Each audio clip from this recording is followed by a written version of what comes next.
Bánh na chờ nhân thịt bò Mexico giòn rụm, béo ngậy cho buổi tiệc.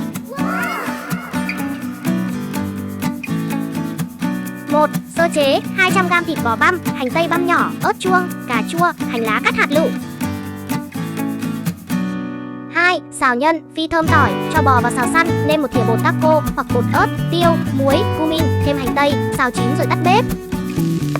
3. Xếp bánh, trải bánh tortilla chips ra khay, phủ đều thịt bò, cà chua, ớt chuông và thật nhiều phô mai cheddar hoặc mozzarella bào sợi lên trên. 4. Nướng, cho vào lò nướng hoặc nồi chiên không dầu ở 180 độ C trong 5 đến 7 phút đến khi phô mai tan chảy. Trình bày, ăn kèm sốt guacamole bơ xay hoặc sốt kem chua để đúng điệu Mexico. Mọi người nếu yêu thích chúng con hãy like, share và đặc biệt đăng ký kênh để theo dõi được nhiều hơn nhé.